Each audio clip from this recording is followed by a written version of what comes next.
সীমা, রাস বিলাসের চরম পরিণতি, প্রেম বিভক্ত বিলাস শ্রীমূর্তি, স্বভজন বিভজন সর্বপ্রয়োজন অবতার সার শিরোমণি, অচিন্ত ভেদাভেদ তথ্য, অখিল পরাৎপর ভক্তবৎসল, অকারণ করুণা বরুণালয়, শচীনন্দন নদিয়া বিহারী শ্রী শ্রী গৌরহরি, প্রেম চিন্তামণি দাতা শিরোমণি, পরম কারণী পরম দয়াল, অক্রোধ পরমানন্দ, পতিত উদ্ধারণ, পতিত তারণ, পতিত পাবন, শ্রী শ্রীল নিতাই চাঁদের মহা অনুকম্পায়, শ্রী শ্রী গান্ধার্বিকা গিরিধারী অহৈতুকী করুণায়, বঙ্গবসুন্ধরা গোপালদি শ্রী শ্রী জগন্নাথ মন্দিরে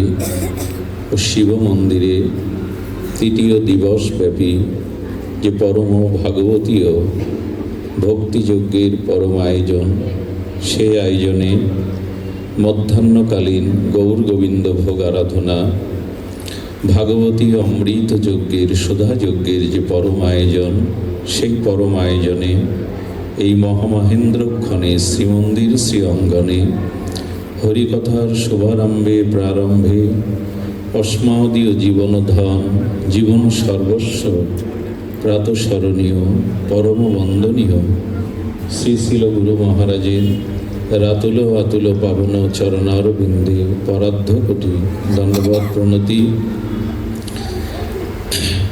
আচার্য শ্রীপাদ চরণ কমলে ভো ভো দণ্ডবৎ প্রণতিপূর্বক সমাগত গৌড়ীয় আচার্য কুলতিলক শ্রী ভগবানের অসমধ্য মাধুর্যময় নামরূপ লীলা কথা শ্রবণকারী প্রেমিক ভক্তগণ, আচার্যজন, মহন্তজন, সাধুজন, শ্রদ্ধাশীলা ধর্মশীলা দেবী মূর্তি, মাতৃশক্তি মাতৃগণ, জীবাধমের পক্ষ হতে শ্রীমন্দিরের এই ভাগবত অনুষ্ঠানের সেবকবৃন্দের পক্ষ হতে আপনাদের আতুল চরণে বারংবার সশ্রদ্ধ দণ্ডবৎ প্রণতি।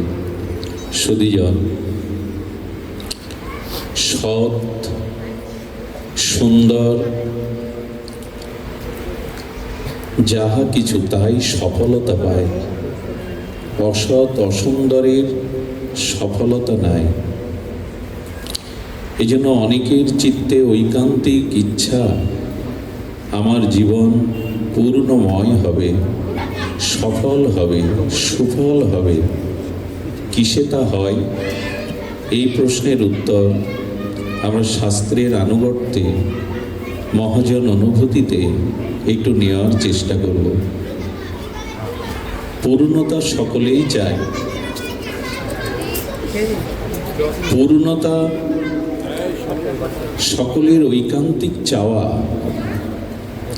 সফলতা সকলের অন্তরস্থলের ঐকান্তিক ইচ্ছা বা অভিলাষ।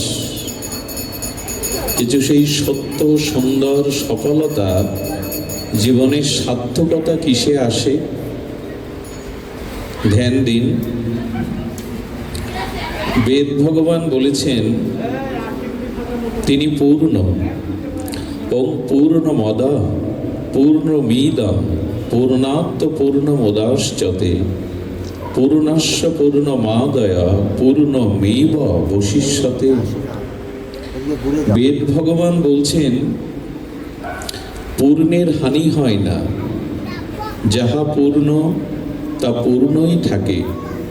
তো জীবনের সফলতা, পরিপূর্ণতা, ঐকান্তিক এই যে সত্য সুন্দর হয়ে ওঠা, এর কারণ সম্পর্কে বহুবিধ আচার্য, বহুবিধ শাস্ত্রকারগণ তাদের ভজন অনুভূতি দিয়ে বলে গেছেন, জীবন পূর্ণতা পায়, জীবন সফল হয় পর উপকারের দ্বারা, কিন্তু এটি পরিপূর্ণ নয়। জীবন সফল হয় জনসেবার দ্বারা। হাসপাতাল করুন, কলেজ বিশ্ববিদ্যালয় করুন, মানুষের সেবার জন্য ছত্র দান এগুলি করুন, এতেও জীবন সফল হয়, তবে আংশিক, পরিপূর্ণ নয়। আপনি আপনার অর্জিত জ্ঞানের দ্বারা জ্ঞানচর্যা, যোগচর্যা এগুলি করলেও যে জীবন সত্য সুন্দর সফল পরিপূর্ণতা হবে তা নয়, এগুলি অংশ। কিন্তু পরিপূর্ণতার, সত্য সুন্দর জীবন সফলের সার্বিক পরিপূর্ণতা, সম্পূর্ণতা কিসে আসে? আমাদের গৌড়ীয় আচার্যগণ, ভারতীয় অধ্যাত্ম ঋষিগণ বলেছেন, একমাত্র সদ্গুরুর চরণাশ্রয় পূর্বক শ্রীগুরু চরণে পরিপূর্ণ নিজেকে নিষ্কপটে আত্মসমর্পণের দ্বারাই জীবনের পরিপূর্ণতা আসে। শ্রীগুরু চরণে পূর্ণ সমর্পণ ছাড়া আমাদের জীবনের পরিপূর্ণতা, ঐকান্তিক সত্য সুন্দরতা আসতে পারে না। পরোপকার, জনসেবা, মানব সেবা এগুলি সত্য সুন্দরের পূজা বটে, এগুলিতে জীবন সফল হয় বটে, কিন্তু পরিপূর্ণ সত্য সুন্দর সফলতা আসে সদ্গুরু চরণে নিজেকে আত্মনিবেদিতাত্মা করে সম্পূর্ণ আত্মসমর্পণের দ্বারা। এই প্রসঙ্গে আমরা একটু সামান্য আস্বাদনে ব্রতী হব। দেখুন, ভারতীয় আধ্যাত্মবিদ্যায়, বৈদিক সনাতন সভ্যতায় গুরু পরম্পরা বা শ্রীগুরু মহিমা, শ্রীগুরু তত্ত্ব এটি অতি সুপ্রাচীন। আমরা যদি একটু লক্ষ্য করি দেখব, দেবতাদেরও গুরু আছেন, বৃহস্পতি। দৈত্যদেরও গুরু আছেন, গুরু ছাড়া কেউ না। যারা দৈত্য কুলোদ্ভব তাদের গুরু শুক্রাচার্য। আমরা যদি আদিগুরু শাস্ত্র অনুযায়ী খোঁজ করি, ভগবান শঙ্কর হলেন আদিগুরু, ভগবান শিব হলেন আদিগুরু, জগৎগুরু ভগবান শ্রীকৃষ্ণ। আমাদের এই সুপ্রাচীন ভারতীয় আধ্যাত্মবাদের, বৈদিক সভ্যতা, সনাতনী সভ্যতায় গুরু পরম্পরা অতি প্রাচীন। এখানে রঘুপতি রাজীবলোচন, মর্যাদা পুরুষোত্তম রামচন্দ্রের জীবনের প্রতিটি কর্ম বশিষ্ঠের চরণ অনুমোদিত। গুরু বশিষ্ঠের আদেশ, উপদেশ, অনুমতি ছাড়া রঘুপতি রামচন্দ্র কোনো ক্রিয়াই করেননি। ভগবান শ্রীকৃষ্ণ 64 কলাবিদ্যার জন্য অবন্তীনগরে সন্দীপনী মুনির আশ্রমে নগ্ন পায়ে বন থেকে গুরু সেবার জন্য, আশ্রমের জন্য কাঠ কেটেছেন জগৎগুরু গোবিন্দ। গুরু পরম্পরা ব্যতীত, গুরুচরণে পূর্ণ আত্মসমর্পণ ব্যতীত এই জীবনে সত্য সুন্দরতা, পরিপূর্ণতা আসতে পারে না। আর যেগুলি বলা আছে সেগুলি অংশ। পরিপূর্ণতা, শ্রীগুরু পাদ পদ্মে পরিপূর্ণ সমর্পণতা। আপনারা লক্ষ্য করেছেন, কোনো কোমল লতিকা বা লতা কোনো আদর্শ ধরাট ব্যতীত ঊর্ধ্বমুখী হতে পারে না, পারে কি? কোনো লতা, কোমল লতা, তাকে কোনো আদর্শ রূপ, বৃক্ষরূপ, ধরার রূপ কিছু না দিলে ঊর্ধ্বগামী হয় কি? তেমনি শ্রীগুরু চরণে পূর্ণ সমর্পণ ব্যতীত মানুষের ওই পরিপূর্ণতার পরম স্তরে পৌঁছানো সম্ভব নয়। লতা সারা জীবনই ধুলায় ধূসরিত হয়ে থাকবে যদি একটা আদর্শকে ধরার রূপে তাকে না দেয়া হয়। আধুনিক কালে বলতে হয়, নরেন দত্ত বিবেকানন্দ হয় পরম পুরুষ রামকৃষ্ণের চরণাশ্রয়ে। নরেন দত্ত বিবেকানন্দ তখনই হয় শ্রীগুরু কৃপায়, শ্রীগুরু মহিমা। এই জন্য এই পরম্পরা অতি সুপ্রাচীন। শ্রীগুরু চরণ আশ্রয় পূর্বক আমাদের জীবনের সত্য, সুন্দর, পরিপূর্ণ। আমি শব্দগুলো অনেকবার বলছি এই কারণে, থুনা থিকিনন ন্যায় কোনো প্রস্তর খণ্ডকে মাটিতে প্রতীত করতে আঘাত করতে হয়, তবে শক্ত হয়ে প্রতীত হয়। কিছু শব্দ আছে যা বারবার চিত্তকে যেন আহত করে, আঘাত করে, যাতে এই শব্দ, ওই সিদ্ধান্তটা আমাদের চিত্তে অটুট হয়ে গেঁথে যায়। শ্রীগুরু কৃপা ছাড়া তো হবে না। শ্রীগুরু চরণে পূর্ণ সমর্পণ ব্যতীত আমাদের জীবনের লক্ষ্য আমাদের জীবনের পরম সার্থকতা এটি আসতে পারে না।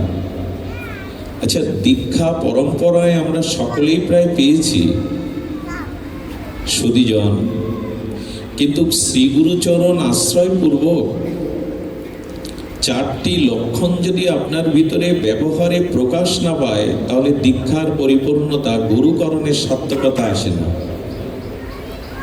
চারটি লক্ষণ বলা হয়েছে, তবেই জানবেন আপনার জীবনে দীক্ষার পরিপূর্ণতা আসবে।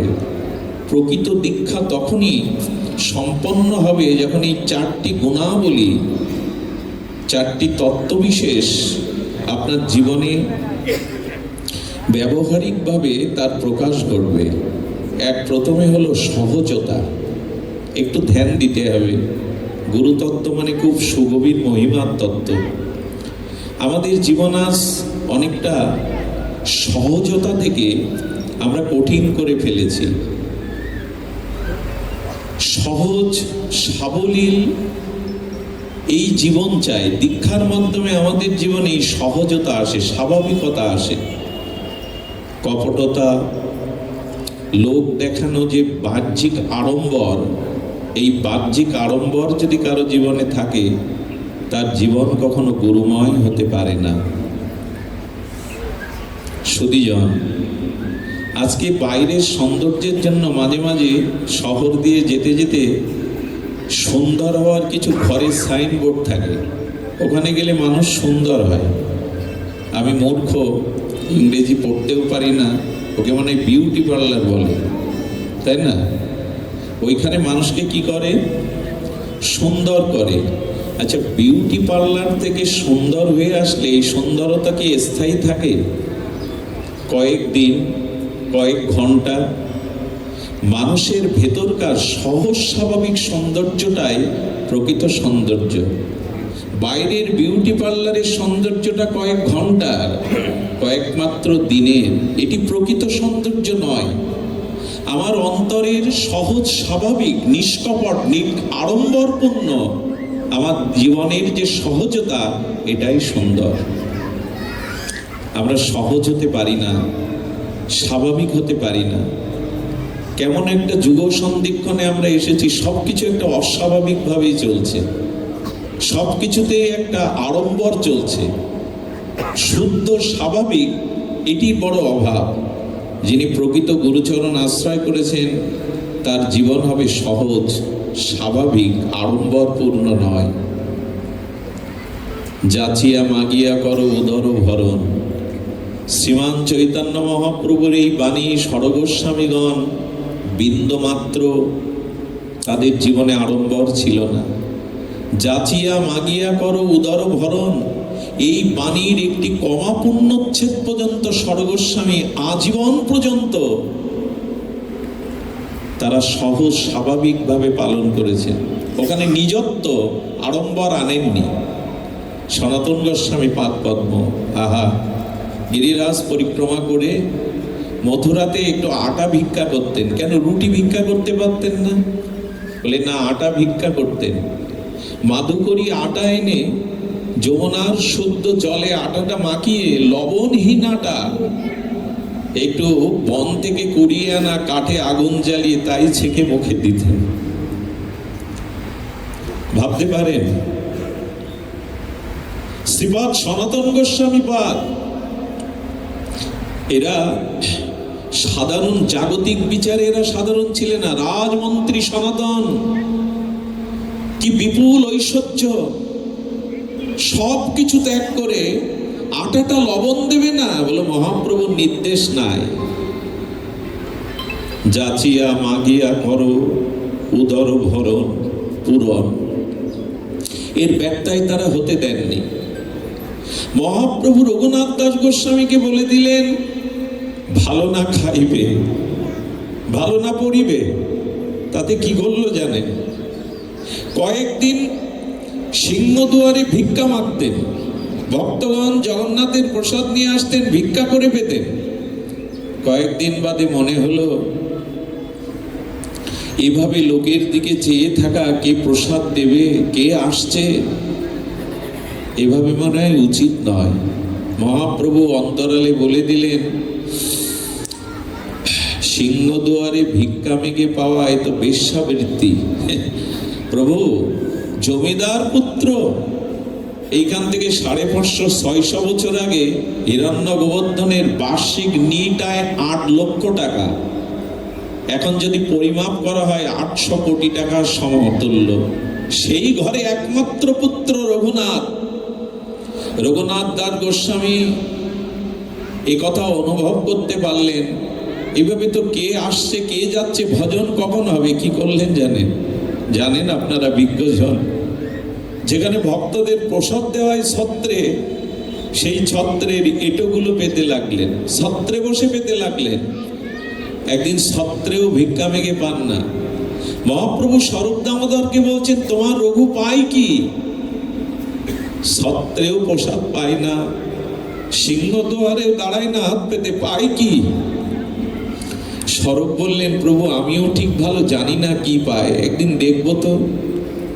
রাতের নিশীত ঘোর অন্ধকারে ছোট লণ্ঠন জ্বালিয়ে জমিদার পুত্র সোনার চামচ মুখে নিয়ে জন্মেছে। কি করলেন জানেন?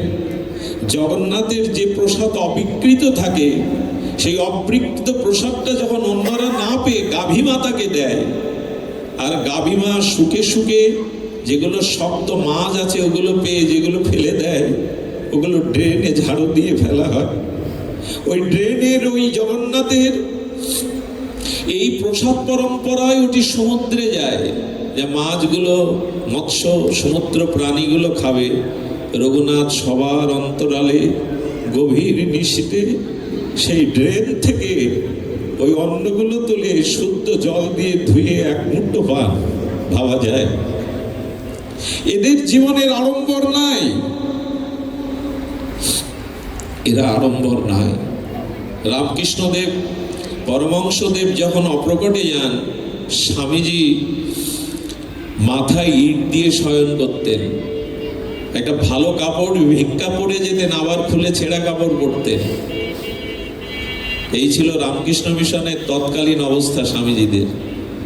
এরা আড়ম্বরকে, যারা যথার্থ রূপে গুরুচরণে নিজেকে আত্মবিক্রয় করেছেন, দীক্ষা মানে তো পূর্ণ আত্মসমর্পণ, নিজত্ব বলে কিছু নাই। জীব গোস্বামী ভক্তি সন্দর্ভে বললেন, দীক্ষা মানে দীক্ষাকালে শিষ্য করে আত্মসমর্পণ। এটি কেমন? বলেন, গাভীটাকে বিক্রি করে দিলেন, দড়ি খুঁটি দিয়ে উপযুক্ত মূল্যে গাভী মাকে বিক্রি করে দিলেন। এর পরের দিন গাভীটা কোথায় থাকবে, কি খাবে, কিভাবে রক্ষণ বেক্ষণ হবে, এটা আপনার চিন্তা নেই। এ জীবন যৌবন ইহকাল পরকাল সম্পূর্ণরূপে গুরুচরণে যেদিন বিক্রি করে দেব, বিক্রি হতে পারবো, এরই নাম দীক্ষা। তা হয় কি? এই জন্য জীবনের সহজতা আনুন। আড়ম্বরপূর্ণ জীবনের মধ্যে ভক্তি নাই, এটা আজ আমরা ভুলে গেছি। সবখানে আজকে আমরা ধর্মীয় আঙ্গিকেও আড়ম্বর করতে বসেছি। আড়ম্বরপূর্ণ জীবনের সহজতা নাই। এই সহজ স্বাভাবিকতাই হলো ভেতরের প্রকৃত সৌন্দর্য।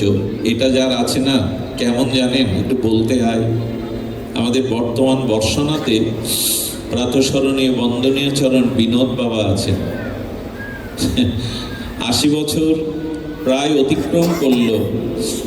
গায়ে ব্রজের ধুলা মাখা, একটা থান পরে থাকেন, কখনো কখনো একটা চাদর গায়ে দেন, কিন্তু তার মুখবদনে তার অঙ্গ জ্যোতির দিকে তাকাবেন। কোনো আড়ম্বর নেই, কিন্তু নয়ন ফেরাতে পারবেন না। এক দিব্য অজানা আকর্ষণ আপনাকে টেনে নেবে। এদের এই সহজসাধ্য জীবনযাপন, অনড়ম্বরপূর্ণ সহজতা, এদেরকে অনন্য মাত্রায় মহাপ্রভু রাধারানীর কৃপা সিঞ্চিত হয়েছে এদের মধ্যে। জীবনটা সহজ করুন। বাইরের সৌন্দর্য নাই। ওই বিউটি পার্লারের সৌন্দর্যটা কয়েক ঘন্টার মাত্র, এটা প্রকৃত সৌন্দর্য নয়। ভেতরের সহজাত সৌন্দর্যই দীক্ষার এই একটি পর্ব। দ্বিতীয়টি হলো সাকারাত্মক ভাবনা। সাকারাত্মক ভগবানে সব কিছুতেই ভগবানের কৃপা আনুকূল্যতা অনুভব করা। আমরা সব বিষয়ে আজ নকারাত্মক ভাবনা ভাবতে শুরু করেছি। সকলেই নয়, আমার মতো মাদিস অভজন, যাদের ভজন নাই, শাস্ত্র জ্ঞান নাই, মহতের কৃপা লাভ করেনি যারা, আমার মতো মাদিস জীব, অভজন জীব, তারা সব কিছুতেই যেন একটা নকারাত্মক ভাব দেখতে থাকে। সাকারাত্মক ভাবটাই আমাদের দীক্ষার পরিপূর্ণতা আনে, যেটাকে মনে হয় ইংরেজিতে পজিটিভ বলে। সব কিছুর মধ্যে একটা ভগবানের অনুকূল কৃপা, এটি অনুভব করা। দীক্ষার পরিপূর্ণতা, শ্রীগুরুচরণ আশ্রয়ের পরিপূর্ণতা আসবে এই ভাবনা দ্বারা। যা কিছু হচ্ছে আমার জীবনে তা ভালোর জন্য। যদি বলেন কলঙ্কটাও কি ভালো? সম্মান আমরা ভালোবাসি, কলঙ্কটাও ভালো।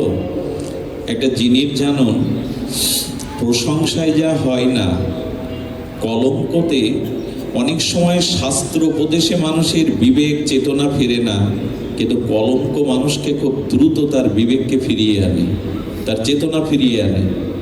এই জন্য কলঙ্কও যখন জীবনে আসবে, শ্রীগুরু চরণাশ্রিত ভক্ত এটাও ভগবানের সাকারাত্মক অনুকূল কৃপা মনে করে গ্রহণ করবে। তিনি যে অবস্থায় রেখেছেন আমায়, যে পরিস্থিতিতে রেখেছেন, এটাই আমার জন্য তার কৃপা। বলুন তো, এই ভাবনাতে এই জগতে হুতাশ, দুঃখ, মানসিক বিকার আসবে না। আজ থেকে, এখন থেকে শুরু করে দিন, আমার জীবনে যা কিছু ঘটছে সেখানে কোনো না কোনো ভগবানের অনুকূল কৃপা, এটাকে আমাকে মেনে নিতে হবে। ঠাকুর মশাই বলেছেন, আমরা হয়তো ওইদিকে অনুভূতির দৃষ্টি দিয়ে তাকাইনি। সুখে থাকো, দুঃখে থাকো, শব্দ দুটোই উচ্চারণ করেছেন সদাহরি। সব অবস্থার মধ্যেই তার অনুকূল কৃপাকে অনুভব করো। কেমন জানেন, বিড়ালি যখন বাচ্চা পারে না, দেখবেন বিড়ালি তার বাচ্চাটাকে 2-10 বার স্থান পরিবর্তন করে। যে ঘরে বিড়ালি বাচ্চা পারে না, আর বিড়ালি তার বাচ্চাটাকে কেমন করে ধরে, মুখ দিয়ে ঘাড় মোটকে ধরে নিয়ে যায়, ঝোলাতে ঝোলাতে, যায় কিনা। এখন ওই বিড়ালির শাবক বাচ্চাটাকে প্রশ্ন করবেন তো, তোমার মায়ের গালের দন্তগুলো সুছালো, ধারালো, তোমাকে যে ঘাড় মোটকে ধরলো দাঁত দিয়ে, তুমি ব্যথা পাচ্ছ না? বলে, তোমাদের কি করে বোঝাবো, মা যখন আমাকে এভাবে নিয়ে যায় আমার পরম সুখ হয়। দাঁতের স্পর্শ পর্যন্ত তার অঙ্গে আঘাত আনে না। আচ্ছা, মা এই বারবার স্থান পরিবর্তন করে কেন? বিড়ালির শাবক বলছে, আমার সুখ হবে বলে মা কখনো পালঙ্ক থেকে ছায়ের গাদায় রেখে আসে উনুনের কাছে, আবার উনুন থেকে কখনো পালঙ্কে রেখে আসে। আসলে মার অভিপ্রায় হলো এই স্থান পরিবর্তন করলে হয়তো আমার সুখ হবে। এই জন্য বিড়ালি কি মনে করে, পালঙ্কে ছিলাম ভালো ছিলাম, উনানে ছায়ের গাদায় মা রাখলো ভালো নেই মনে করে না, মনে করে আমার সুখ হবে বলে মা আমাকে স্থান পরিবর্তন করিয়েছে। এই অনুভূতি ওই শাবকের থাকে। এই জন্য পরমানন্দে মায়ের ইচ্ছার কাছে শোভে দেয়, মা যেখানেই রাখে আমার সুখের জন্য, আনন্দের জন্য রেখেছে। আচ্ছা, লক্ষ্য করুন তো, যখন ওই বিড়ালি তার শাবকটাকে, বাচ্চাটাকে রেখে ইঁদুরটা ধরে একইভাবে, ইঁদুর কি মনে করে এটা আমার সুখের ব্যবস্থা করছে বিড়ালি? ওই দাঁত, ওই মুখ, ওই একইভাবে ধরে, কিন্তু প্রাণ সংহার হয়।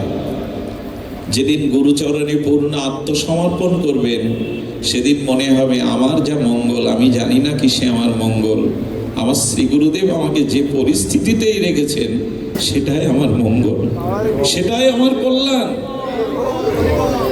এই জন্য যারা সাকারাত্মক ভাবনা আছে তারা কি বলে জানেন? তারা বলে, দিনের পরে রাত আসুক, শীতের পরে বসন্ত আসুক, অমাবস্যার পরে পূর্ণিমা আসুক, এই দৈত্য বৃত্তি জগতে যা কিছু, সব কিছু আমাদের অনুকূলের জন্য। আজ আমরা সব কিছুর মধ্যে একটা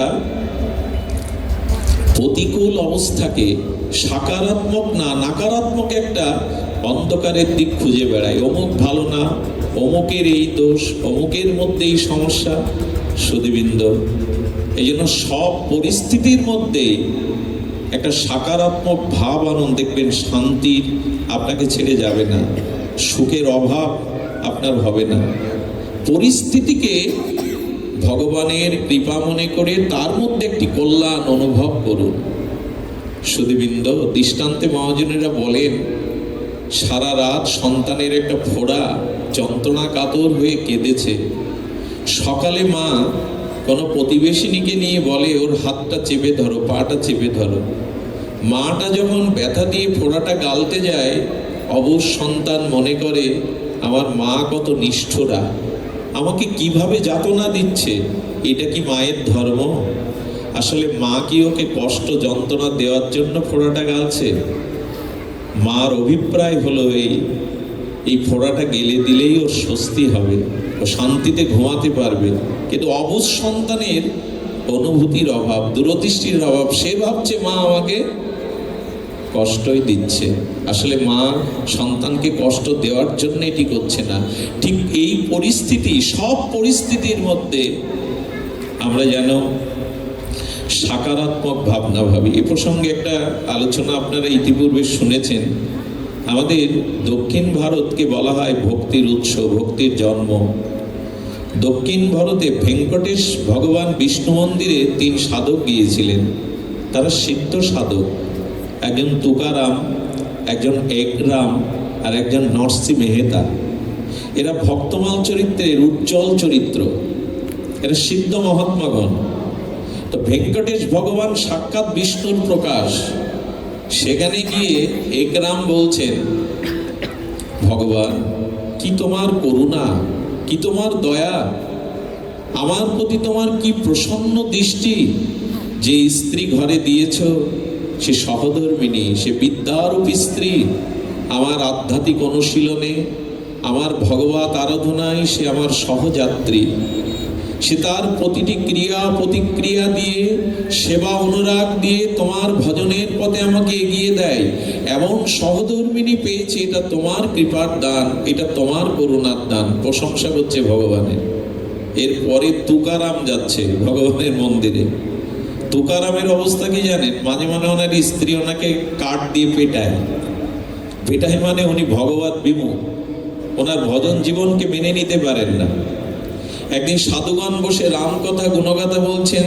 তুকারাম, এই নামনিষ্ঠ মহাপুরুষ, ওনার স্ত্রী করেছে কি, কাঠের দুতলা থেকে এটো জল ফেলে দিয়েছে সাধুর মাথায়। রাগে বসে বসে রাম রাম করছে, সংসারের দিকে খেয়াল নেই। তো তুকারামকে বলছেন সাধুগণ, বাবা আপনি সহ্য করেন কি করে? এটা হাসি মুখে মেনে নিলেন। কি বললেন জানেন? এ দেখুন, সাকারাত্মক ভাবনায় আপনার দুঃখটাও দুঃখ মনে হবে না, সব কৃপা মনে হবে, গুরু কৃপা। উনি বললেন, আকাশে মেঘ করেছিল আর একটু বিদ্যুৎ চমকেছে আর 1 পশলা বৃষ্টি হয়েছে, এটা মেনে নিন। এই ভাবনাকে ওকে কে দুঃখ দেবে যে আমার স্ত্রী কৃষ্ণ বিমুখ? মাঝে মাঝে গালি আর গালি। পাড়ার লোক এসে বলে, তুকারাম তোমার মতো পরম নামনিষ্ঠ মহাপুরুষের ভাগ্যে এমন স্ত্রী। উনি গিয়ে ভেঙ্কটেশ ভগবানকে বলছে, প্রভু কি তোমার দয়া, কি তোমার করুণা। আজ যদি মনজ্ঞা সহধর্মিনী দিতে, গুণবতী সহধর্মিনী দিতে, তার প্রতি আসক্তি, ভাবনা, ভালোবাসা চলে যেত। আসলে ওকে আমার ঘরে দিয়েছো, পাশে দিয়েছো, যাতে ওর প্রতি আসক্তিটা ওর প্রতি না গিয়ে তোমার চরণে যায়। প্রভু ধন্য তুমি, ধন্য যাতে তোমার চরণে যায়। লক্ষ্য করুন, উনি এর মধ্যেই ভগবানের শ্রীগুরু কৃপাকে অনুধাবন করছেন।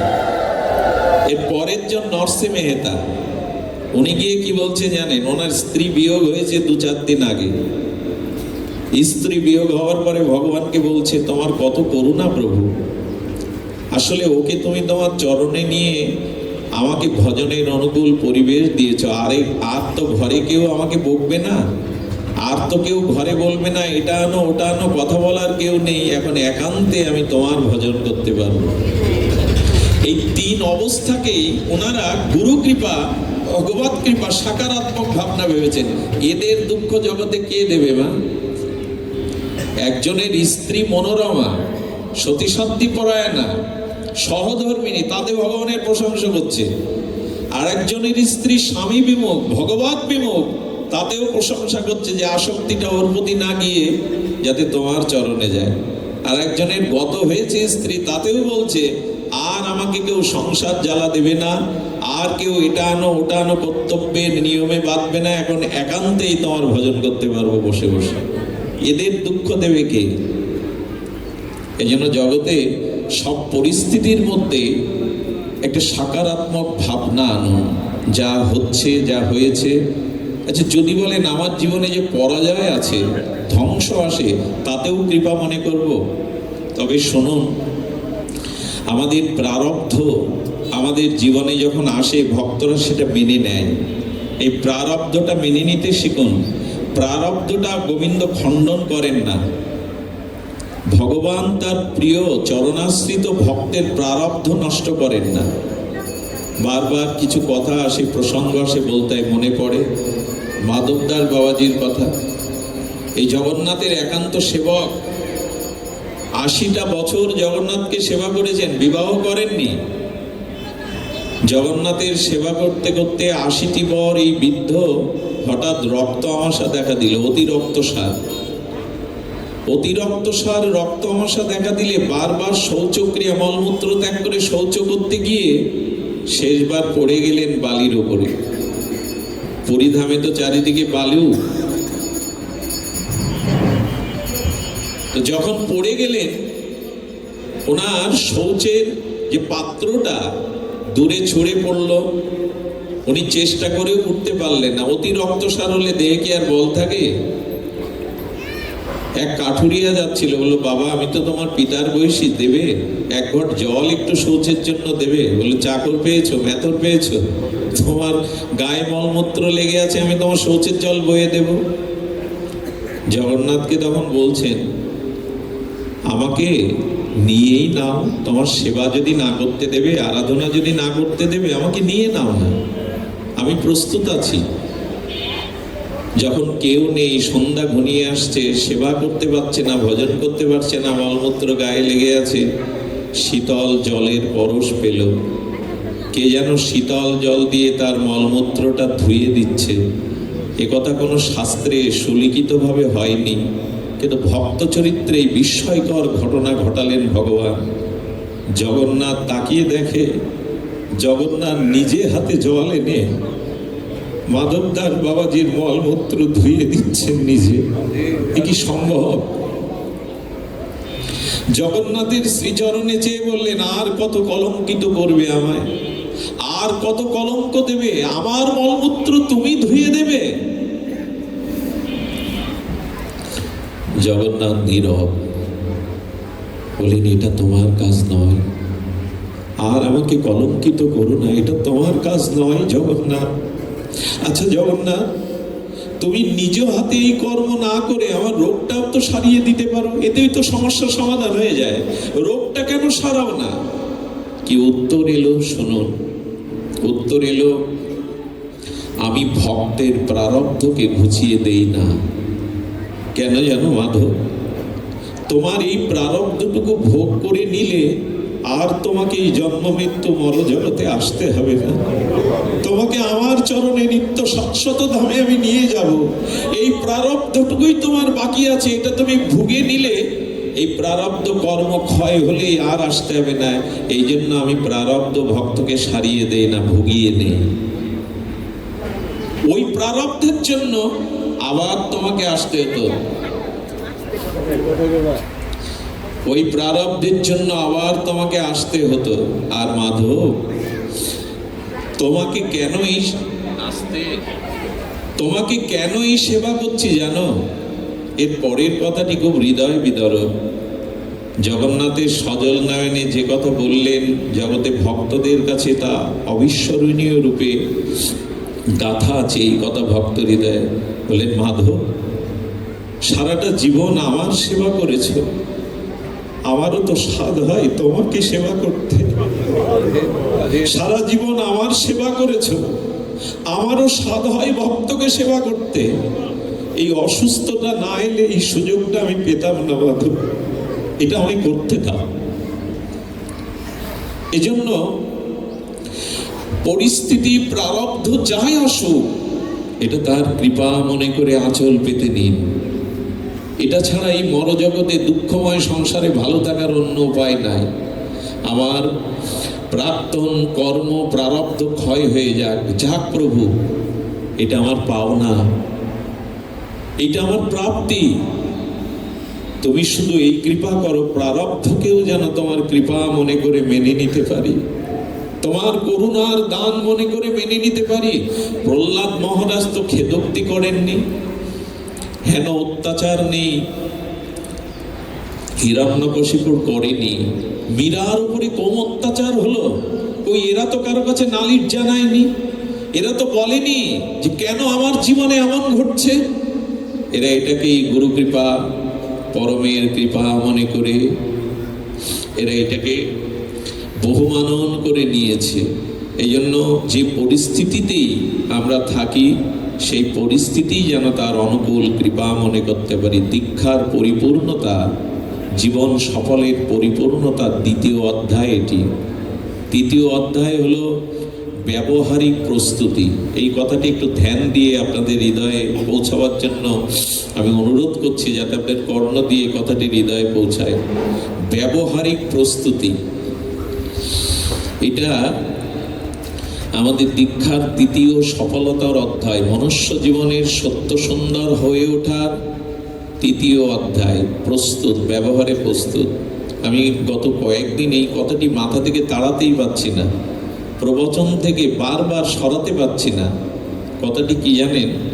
যারা চাকরি করেন, অফিসে যান নিত্য, যারা কৃষি করেন, খেতি করেন, কৃষিকাজ করেন, বা যারা ব্যবসা বাণিজ্য করেন, যে কোনো পেশার মানুষ অফিসে, খেতে আর বাণিজ্যালয়ে কেন যায়? যদি তাদের কাছে প্রশ্ন করেন, তুমি কেন অফিসে এসো, কেন তুমি খেতে চাষ করতে যাও, কেন তুমি বাণিজ্যালয়ে ব্যবসা করতে যাও?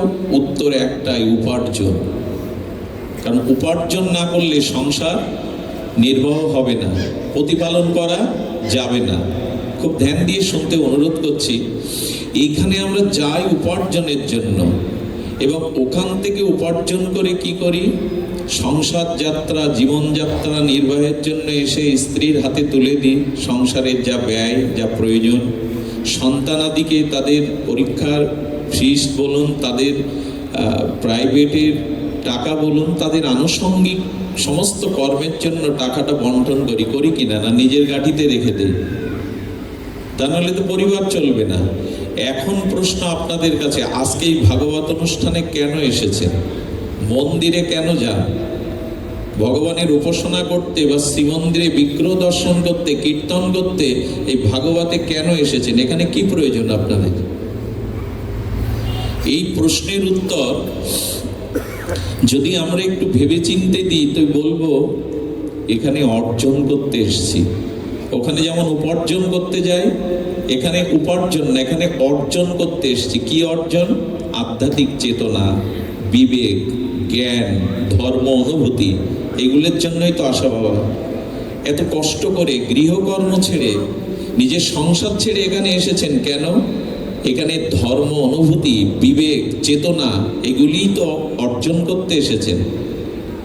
আমার প্রশ্ন হলো, এইখানে যেটুকু ভাগবতে আমরা অবস্থান করি, সাধুমুখে হরিকথা শ্রবণ করি, শাস্ত্র কথা শ্রবণ করি, ভগবানের পূজা অর্চনা করি, এই যে অর্জনটা আমরা উপার্জনের মতো গৃহে গিয়ে অন্যদের কাছে তাদের প্রয়োজনে বিলিয়ে দেই তো? কথাটা বোঝাতে পারলাম না। অর্জন করে যদি পরিবারে বন্টন না করেন, সংসার চলবে, উচ্ছন্নে যাবে। আর ওটা নিজের কাছে রেখে দিলেও সংসারের সার্থকতা হবে না। তা আপনি আমি যে ভাগবতে আসি, হরিকথা, হরিলীলা শ্রবণ করি, এইটা গিয়ে স্ত্রী, পুত্র, প্রতিবেশী, পরিবারের সবার মধ্যে বন্টন করি তো? আচ্ছা, উপার্জন করে যদি আপনি গাটিতেই রেখে দেন, আগেই বললাম সংসার উচ্ছন্নে যাবে, কারো প্রয়োজন মিটবে না। তেমনি এইখানে এসে আমরা যে আধ্যাত্মিকতা, চেতনা, বিবেক, ধর্ম, অনুভূতিটা যদি গৃহে গিয়ে বন্টন না করি, তাদের চরিত্রের মধ্যেও এটা তাদের জাগিয়ে না তুলি, তাহলে আমার ধর্মজীবন অধরায় থেকে যাবে, সফলতা আসবে না। কারণ নাম পেশাসনে নেওয়া উচিত নয়, কিন্তু আমি শ্যামদাকে দেখেছি, সাধুগণ আসলো তো বাড়িতে সেবা লাগাও, ভান্ডারা লাগাও, হোক চেয়ে হোক। এই যে পরিবার সাথে না থাকলে আপনি পারবেন না। আমাদের দুর্দশা কি জানেন? আজকে ভাগবত অনুষ্ঠানে, নামযজ্ঞের অনুষ্ঠানে, পালা কীর্তনের অনুষ্ঠানে আমরা কাঁদি, হাসি, অনুভূতি নেই, কিন্তু পরিবারের সবার মধ্যে এটা চারিয়ে দেই না। আর এর সফলতাটা এই জন্য না এসে প্রতিটা সংসার এখন অনাচারে, প্রতিটা সংসার এখন অশান্তিতে ভরা। কারণ ব্যথাটা তো ওখানেই, যে পরিবারে একজন কেবল ভগবতমুখী অন্যদেরকে এই পথে আনতে পারেননি, সে পরিবারে ভাগবত অনুশীলন সম্ভব নয়। আমরা এটা বুঝি যে উপার্জন করে বর্ধন করতে হয়, এটা বুঝি না আমার এই চেতনাটা, আমার এই জ্ঞানটা এই জন্য ভাগবতে নিয়ে আসতে হয়। পরিবারের অন্য সদস্যদের নিয়ে ভাগবতে আসতে হয়। বাড়িতে সাপ্তাহিক বা পাক্ষিক বা মাসিকভাবে একটু ধর্মীয় আলোচনা, গীতা ভাগবতে একটু অধ্যয়ন, একটু চর্চা, এগুলি হওয়া উচিত। পরিবারের অন্যদের মধ্যেও যদি আপনি চেতনা না দিতে পারেন, একটা সময় আমার ভাগবত অগ্রযাত্রা স্থিমিত হয়ে যাবে। দেখুন, কিছু মনে নেবেন না, ভগবান শঙ্করের পাশে যদি পার্বতী মা না থাকতেন, ভগবান শঙ্কর সমাধিস্থ হতে পারতেন না। সারদা মা যদি না থাকতেন, পরমহংসের পরমহংসত্ব অত উচ্চতায় উঠতে পারত না। যদি বিষ্ণুপ্রিয়া দেবী না থাকতেন, মহাপ্রভুকে আমরা গম্ভীরায় এমন করে পেতাম না। যদি রাধারানী বামে না থাকতেন, তো গোবিন্দ বিশ্বমোহন হতে পারতেন, মদনমোহন হতে পারতেন না। গোবিন্দ বিশ্বমোহন হতে পারতেন, এমনিই তিনি বিশ্বমোহন, বিশ্বকে মোহিত করেন, কিন্তু মদনমোহন হতে পারতেন না শক্তিরূপে রাধারানী বামে না থাকলে। এই জন্য মহাপ্রভু বলেছেন, ছাড়ি অনাচার করো কৃষ্ণের কোথায় আস। যেদিন সুদামা বিপ্র দ্বারকাধীশের কাছে গেলেন, দেখুন একটা জিনিস ভালো লাগে না, আমরা পাঠকরা অতিমাত্রায় আবেগ আনতে গিয়ে শাস্ত্রের তত্ত্বগুলিকে আবেগ জড়িয়ে দেই। শোনা যায় সুদামা যেদিন দ্বারকায় গেলেন, সেদিন শ্রীকৃষ্ণের দ্বারকার দুয়ারীরা বুঝতে না পেরে ভিখারি মনে করে ওকে ঠেলে ফেলে দিলেন, যাও ভিখারি। এরকম নাই ভাগবতে। কারণ শ্রীকৃষ্ণের দুয়ারে যারা দাঁড়ি, তারা সাধারণ হবে কি? তারা ভক্তকে কখনো ঠেলে ফেলে দিতে পারে? এগুলো ভাগবতে নাই। ভগবান এসেছিলেন, সুদামাকে আহ্বান করে বুকে জড়িয়ে ধরেছিলেন। দেখুন গৃহীদের কি কর্তব্য। সেদিন সুদামাকে আসনে বসিয়ে গোবিন্দ নিজেই চরণ জল করেছিলেন, নিজে। বাল্যবন্ধু শুধু নয়, আজ ভক্ত রূপে দেখছেন ভগবান। এবং তার পরের দৃশ্যটা দেখুন, ওই চরণ জল করে রক্ষিণী, সত্যভামা, জাম্বুবতী, এই অষ্টমহিষী বরা, তাদের ডেকে বললেন, এটা মাথায় নাও, এই চরণ জল পান করো। আর শোনো, সুদামা যতক্ষণ এই রাজপুরীতে থাকবে, তোমাদের মুখ থেকে যেন হাসি না ফোরায়। এই যে ভক্ত গৃহে এলো, ভগবান নির্দেশ দিচ্ছেন। সেদিন পরিবারের সকলে মিলে আর সুদামা বিপ্রের সেবা করে যখন বিদায় দিচ্ছেন, পরিবার কাকে বলে? রক্ষিণী, সত্যভামা অশ্রু সজল নয়নে বিদায় দিতে কিছুটা চলে এসেছেন। সাধুদের বিদায়ের জন্য শুধু ভগবান দ্বারকাধীশ কৃষ্ণ আসেননি, রক্ষিণী, সত্যভামাগণ এসেছেন পিছু পিছু। এই যে ভাগবতীয় আচরণ, এটা পুরো পরিবারে যদি আপনি চালিয়ে না দিতে পারেন, সবাই হবে এমন নয়, তবু চেষ্টা তো থাকবে। এই জন্য ধর্ম শুধু যেন ধর্ম, আধ্যাত্মিকতা, ভাগবত আলোচনা শুধু এই প্যান্ডেলেই যেন সীমাবদ্ধ না থাকে। এই জন্য আমাদের তৃতীয় পর্বটা হলো আমাদের প্রস্তুততা। আমরা ব্যবহারিক প্রস্তুতা যেন নিতে পারি। একটা জিজ্ঞাসা আপনাদের কাছে সবিনয় নিবেদন করছি, ভোগ নিবেদন হচ্ছে। আচ্ছা, একটা ব্যবহারিক প্রস্তুতির কথা আপনাদের বলি, একটু ধ্যান দিন শব্দের দিকে।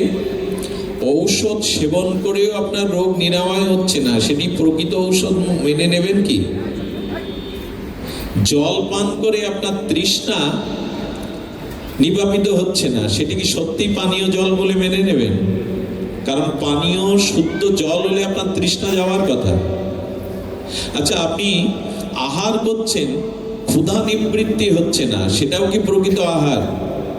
তা আমি ভাগবতে আসছি, নামযজ্ঞে আসছি, দীক্ষা নিয়েছি, অথচ আমার অনর্থ নিবৃত্তি হচ্ছে না, আমার ভিতরে হিংসা, কাম, ক্রোধ এগুলি বিন্দুমাত্র যাচ্ছে না। এটা কি ভজন? এটি কি দীক্ষা? আমি যদি খুব সবিনয় আপনাদের কাছে এই প্রশ্ন করি, এটা কি দীক্ষা? জয় নিতাই গৌর প্রেমানন্দে হরিবল। কি অপূর্ব দৃশ্যাবলী! জয় রাধে।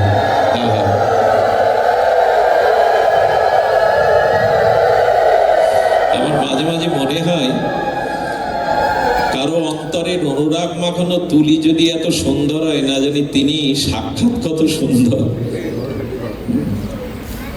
জয় রাধে বাবা, ধন্যবাদ। অপূর্ব দর্শন আমাদের মাঝে। ভক্ত ভগবান যেখানে একত্রিত হন, সেটা বৈকুণ্ঠের থেকে, মোক্ষের থেকেও আরো বড় প্রাপ্তি। যে কথা আমরা বলছিলাম, ভজন করছি, ভাগবত শুনছি, অথচ অনর্থ নিবৃত্তি হচ্ছে না, জানবেন সে ভজন ভজন নয়। এইখানটাই তো আজ আমাদের ব্যবহারিক প্রস্তুতির ভজন। দেখো, যে ভজনে তোমার মনোবৃত্তি, তোমার সংস্কার আসে না, আদৌ সে ভজন নয়। আরে তৃষ্ণার জল পান করছো, তৃষ্ণা নিবাপিত হচ্ছে না, ওটা পানীয় জল নয়। ঔষধ পানে যদি তোমার রোগ নিরাময় না হয়, জানবে ওটা যথার্থ ঔষধ নয়। ঠিক তেমনি ভাগবত শুনছি, দীক্ষা নিয়েছি, কণ্ঠে মালা আছে, তিলক আছে, অথচ আমার অনর্থ নিপনা, আমার গোপন অনুসন্ধিচ্ছাময় বাসনা হৃদয় থেকে যাচ্ছে না। যশ, খ্যাতি, পূজা প্রতিষ্ঠা, জানবেন বন্ধা মা যেমন মা ডাক শুনতে পারে না, তেমন জীবনে পরিবর্তনহীন ভজন, তাকে ভজনও বলা যায় না। না, আমাদের শুধু এই প্যান্ডেলেই যেন হরিকথা সীমাবদ্ধ না হয়। আয় করে যেমন পরিবারে ওটা বন্দোবস্ত করি আমরা, আমাদের অন্যদের জীবন আমরা যেন গড়তে পারি। তবে একটা কথা বলে রাখি, নিজে না জাগলে অন্যকে জাগানো যায় না, নিজে না মজলে অন্যকে মজানো, নিজে না কাঁদলে অন্যকে কাঁদানো যায় কি? একবার লক্ষ্য করবেন ব্যবহারিক প্রস্তুতি কেমন। এই ব্যবহারিক প্রস্তুতির জন্য মহাপ্রভুর ঘরে বিনিদ্র রজনী, মহাপ্রভু গয়া থেকে এসে ঘুমাতেন না। আহা, এই দৃশ্যগুলো মানস পটে শ্রীগুরু মুখপাদ পদ্মে যখন শ্রবণ করেছি, এখনো যেন মনের ভিতরে এই দৃশ্যাবলীগুলো অঙ্কিত করে দিয়েছেন শ্রী গুরুদেবের, তার অসমর্থ এই শব্দাবলী দ্বারা, তার ভজন অনুভূতির দ্বারা। এই জন্য সাধু সঙ্গে হরিকথা শুনতে হয়। কেন জানেন? আমার অনুভূতি নাই, কিন্তু এখানে এমন একজন অনুভূতি সম্পন্ন মর্মস্পর্শী ভক্ত আছে, যার মধ্যে বসে হরিকথা শুনলে তার অনুভূতি কণাগুলো জীবাণুর মতো আমার মধ্যেও সংক্রামিত হবে, আমার মধ্যেও ওটা প্রকাশ ঘটবে। এই জন্য সাধু সঙ্গে হরিকথা শুনতে হয়। আমার তো ওই অনুভূতি নাই, যার আছে সেই ভক্তের অনুভূতি চিৎকণাগুলো যার নাই তার মধ্যেও ছড়িয়ে পড়ে। এই জন্য সাধু মুখে হরিকথা, সাধু সঙ্গে হরিকথা। তো এখানে বলা হচ্ছে যে মহাপ্রভু গয়া থেকে আর যখন ভক্তিতে স্নাত হয়ে এলেন, হৃদয় দুকুল ছাপিয়ে যাচ্ছে মহাপ্রভুর, কারোর সাথে কথা বলেন না, ভালো করে তার চিকনো চাচরো কেশে তিনি সুগন্ধি তেলও দেন না।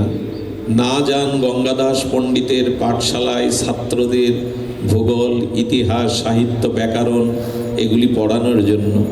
নিমাই যেন উদাস, নীরব। সেদিনের দৃশ্য আমি কি করে বর্ণনা করব, আমার তো ভাষা নেই, অনুভূতি নাই। বিষ্ণুপ্রিয়া দেখছেন মহাপ্রভুর ঘুম নাই, বিনিদ্র রজনীতে ঘরের মেঝেতে বসে বসে বিড় বিড় করে কি বলছেন উনি আপন মনে। আর কি করছে জানেন? মাঝে মাঝে নখাগ্র দিয়ে মেঝের মাটিগুলো খুঁড়ছেন। বিষ্ণুপ্রিয়া প্রভুর এই দশা বুঝতে পারছেন না, মাঝে মাঝে সচিমাকে বলে, মা আমার ভয় করে, প্রভু এমন কেন করে, ঘুম নাই তার। সচিমা ডেকে বলে, নিমাই কি হয়েছে তোর বাবা, পাঠশালায় যাস না? কত দূর দেশ থেকে নিমাই পণ্ডিত, দিগ্বিজয়ী পণ্ডিত পরাস্ত তোর কাছে, তুই নবদ্বীপের গৌরব, তুই কেন গঙ্গা দাসের পাঠশালা গিয়ে ছাত্রদের পাঠ দিস না? নীরব, শুধু কাঁদে। এই দেখুন ব্যবহারিক প্রস্তুতি স্বয়ং ভগবান কেমন নিচ্ছেন।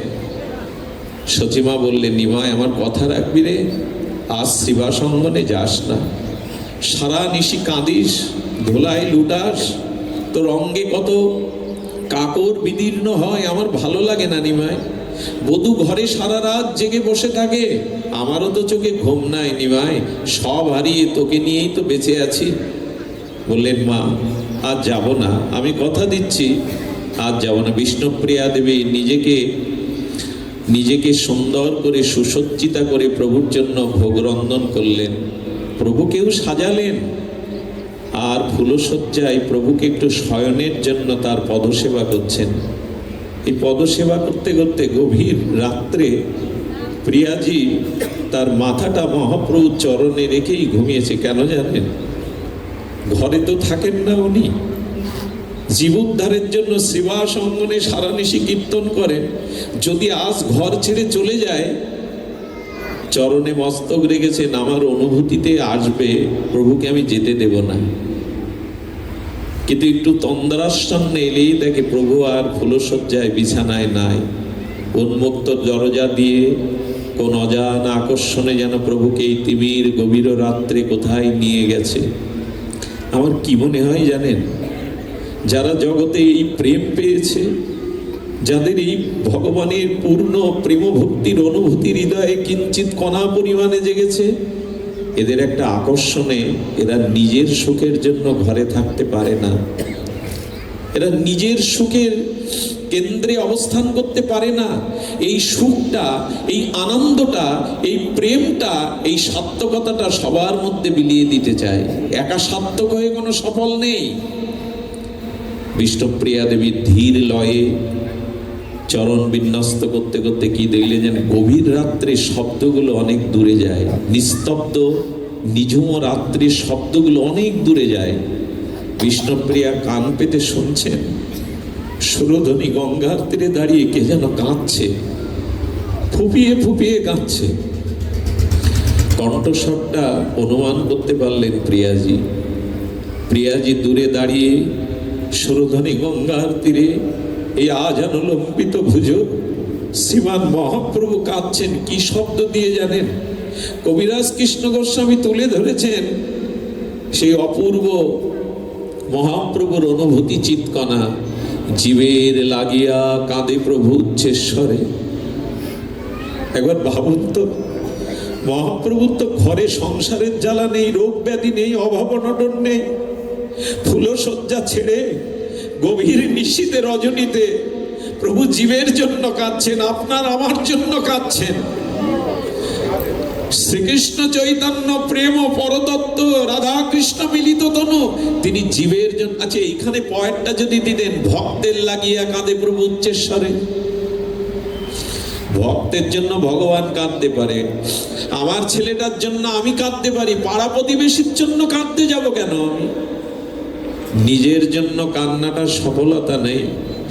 যে অপরের জন্য কাঁদতে পারে তার জীবনই সফল। আমরা নিজের দুঃখে কাঁদতে শিখেছি, অপরের দুঃখে আমাদের চোখে জল আসে না। যার আসে সে অনেকটা পথ এগিয়ে গেছে জগতে। অপরের জন্য প্রেমাশ্রু, ব্যথার অশ্রু সকলে ফেলতে পারে না। শ্রী গুরুচরণে বিশেষ কৃপা হলে, আত্মসমর্পণ হলে এই ব্যবহারিক প্রস্তুতি আসে। প্রভু কাঁদছেন জীবের জন্য। বিষ্ণুপ্রিয়া দেবী প্রণাম করে বললেন, কেন এত কাঁদো প্রভু? কেন কাঁদো তুমি? কি তোমার ব্যথা আমায় বলো। সেদিন যে কথা মহাপ্রভু প্রিয়াজিকে শুনিয়েছিলেন, বড় বিস্ময়কর কথা। প্রিয়াজিকে দুটো হাত ধরে তুলে বললেন, প্রিয়া, এই ঘুমন্ত সুপ্ত কলির জীবকে এসেছিলাম কৃষ্ণ প্রেম দেবে বলে, কেউ তো প্রেম নিল না, কেউ তো এই প্রেমে জাগলো না, তাই আমার ঘুম নাই, তাই আমি শয়নে যেতে পারি না। এই ব্যথা কাকে আমি জানাবো? বিষ্ণুপ্রিয়া বুঝলেন পুরো জগতের জন্য প্রভু হৃদয় এই ব্যথাতুর হয়ে উঠেছে, জীবের জন্য আজ ভগবান কাঁদছেন। আচ্ছা, এই কথাটি যদি হৃদয় দিয়ে হৃদয়ঙ্গম করেন, মহাপ্রভুকে ভজনা না করে পারবেন যে আমাদের জন্য কাঁদছেন উনি? আর স্বয়ং ভগবান এই ধরিত্রীর ধূলিকণাতে কাঁদছেন আমাদের জন্য। আমরা তার চোখের জলে কি মূল্য দিলাম বলুন তো?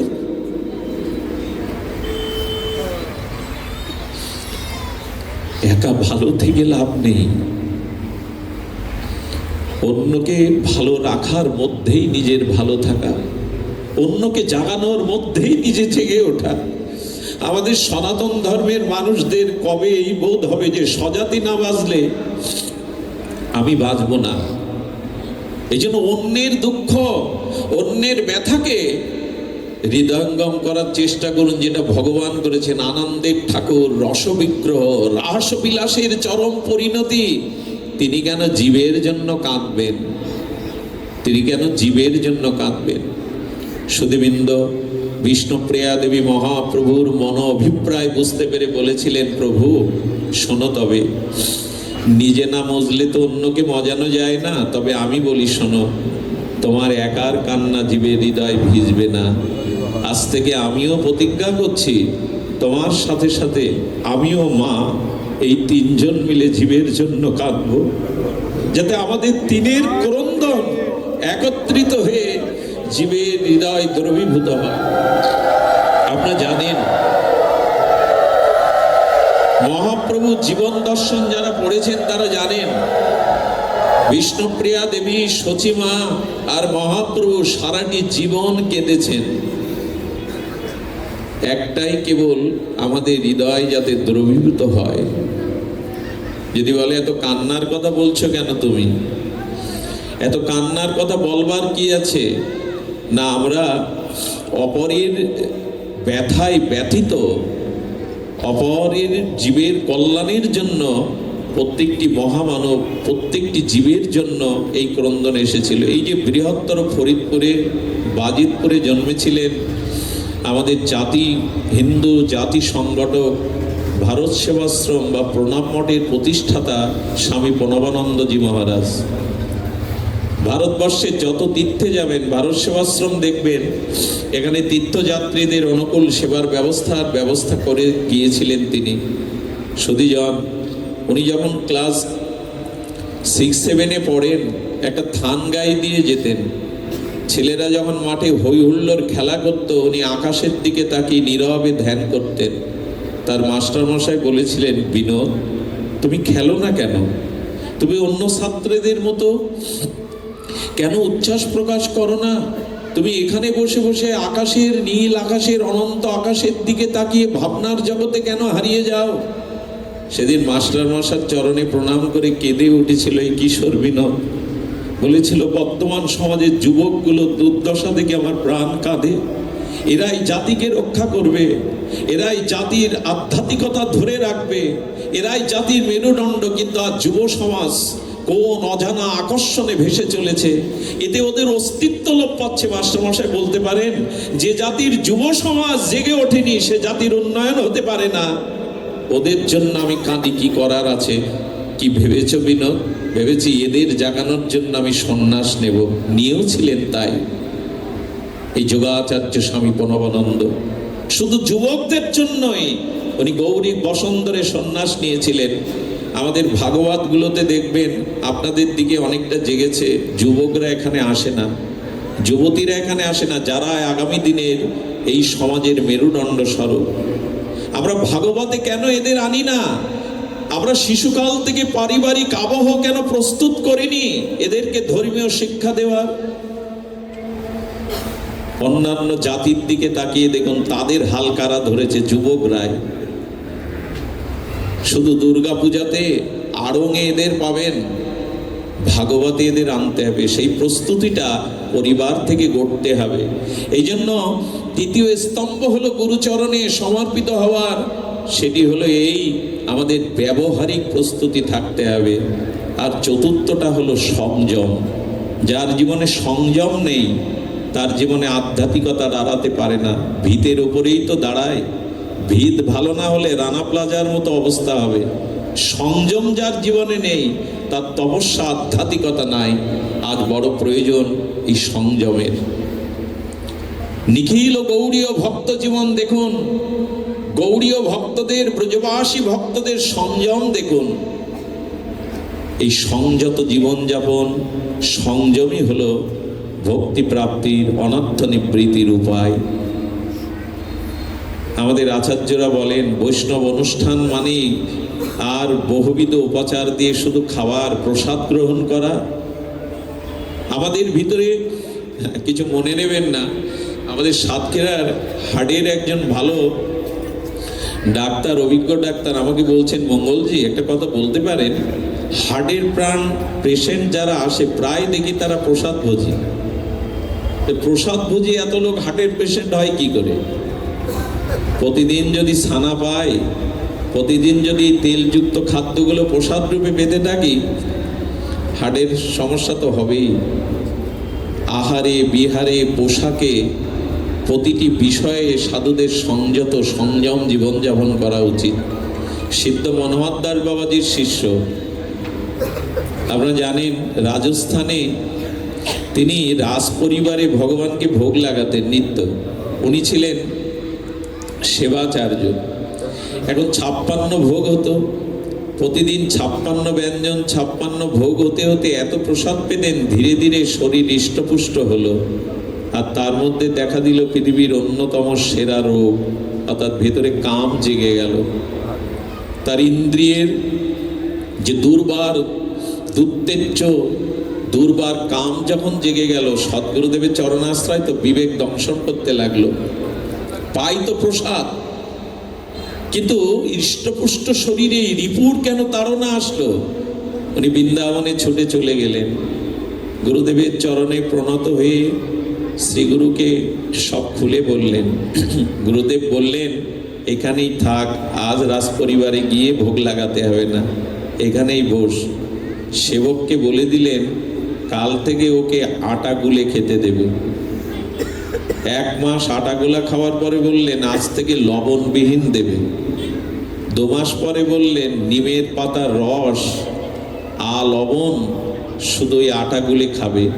খেতে খেতে দুর্বল হতে হতে, ভজন করতে করতে ধীরে ধীরে তার ভিতরে সংযত ভাব এলো। সংযম না থাকলে কিন্তু এ পথে থেকেও রেহাই পাওয়া যাবে না। সংযম এটি আমাদের শ্রীগুরু চরণ আশ্রয় করে জীবনকে পরিপূর্ণতা দানের একটি অন্যতম অধ্যায়।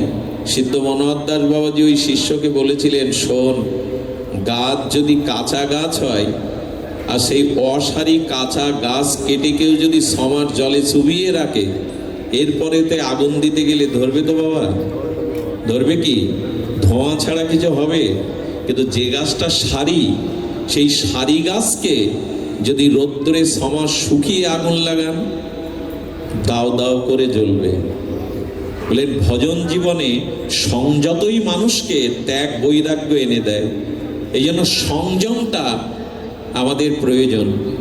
কিন্তু আরো একটা জিনিস বলি, সংযম আমরা এখানে দেখাই, বাড়ি দেখাই তো। আচ্ছা, এরপরে যখন প্রসাদ বিতরণ হবে, লক্ষ্য করেন পাতা দিতে গিয়েই 10 মিনিট লেগে যায়, যায় না? তখন আমরা চুপচাপ বসে থাকি। আমি অনুষ্ঠানে এসছি, সাধু সঙ্গে এসছি, এরপরে অন্যান্য প্রসাদ বস্তু, অন্ন, সবজি এগুলো দিতে গেলেও তো বিলম্ব হয়। আমরা ওখানে নীরবে অপেক্ষা করি। বাড়িতে এরকম ধৈর্য ধরি তো? বাড়িতে এই ধৈর্যটা রাখি তো? না আচরণটা শুধু এখানে দেখবেন। আমার মতো মাদিস নর্দমার নরকের বিষয় কীট যখন আসে, দেখলাম অনেকেই রাস্তায় প্রণাম করছে। আচ্ছা, এই যে প্রণামটা সাধু দেখে করতে হয় নিয়ম, এটা গৃহে পিতামাতা গুরুবর্গকে দেখলে করি তো? সমস্যা হচ্ছে ওই আয় করে নিজের কাছে রেখেন না, এই আয়টা বিতরণ করুন, অন্যদের মধ্যে চারিয়ে দিন, নাহলে ধর্ম জাগবে না, পরিবারগুলো জাগবে না। সুধীবৃন্দ, এই জন্য অনুরোধ করব, সংযত, আমি চারটে বলেছি, অনেকটা বলতে বলতে বৃহৎ করে বেরোছি, শাখা পোশাখা চারটে মনে আছে তো আপনাদের? শ্রী গুরু চরণ আশ্রয়ের দীক্ষা সম্পূর্ণতা পরিপূর্ণতা পাবে এই চারটেতে। একটা বলেছি আমরা প্রথমে সহজতা, আমাদের জীবনে সহজতা আসতে হবে, সকারাত্মক মনোভাব আসতে হবে, ব্যবহারিক প্রস্তুত থাকতে হবে, আর থাকতে হবে আমাদের ভিতরে সংযম। এই চারটি যার মধ্যেই আছে তার দীক্ষায় সুফলতা বয়ে শুধু আনবে না, তিনি প্রকৃত দীক্ষা বা শিষ্য এই শব্দের অধিকারী। তার জীবনই পরিপূর্ণ, সম্পূর্ণ, প্রসন্ন হতে বাধ্য, পরিপূর্ণ হতে বাধ্য। এছাড়া জীবন পরিপূর্ণতার অন্য কোনো উপায় নাই। আচ্ছা, লক্ষ্য করুন তো, দেবতাদের গুরু কাকে বলেছিলাম? বৃহস্পতিকে। বৃহস্পতি দেবতাদের গুরু।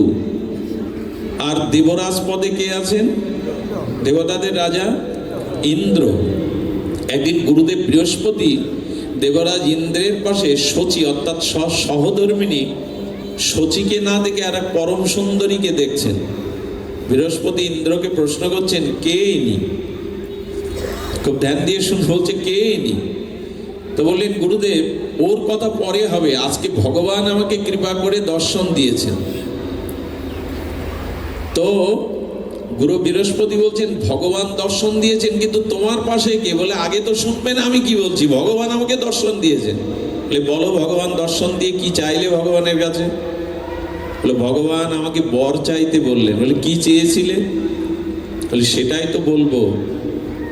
ভগবান দেবরাজ ইন্দ্রকে বর দিতে চাইলো। এই দেখুন, গুরুকরণ করেও যদি এই চারটি স্তম্ভ আপনার মধ্যে না থাকে, তো দেবরাজ ইন্দ্র হয়েও আপনি গুরুকরণ করেও বিশ্বামিত্র মতো, আপনি বৃহস্পতির মতো গুরু পেয়েও জীবনে কল্যাণ করতে পারবেন না। খুব লক্ষ্য করুন, আমরা মাঝে মাঝে গুরুদেবের পরিচয় দিই, আমার গুরুদেব বৃন্দাবনের অমুক। এ পরিচয়ে কাজ হবে না। আমার তো শ্রী গুরুদেবের নামটাই কখনো আমি ব্যাসপীঠে নেই না,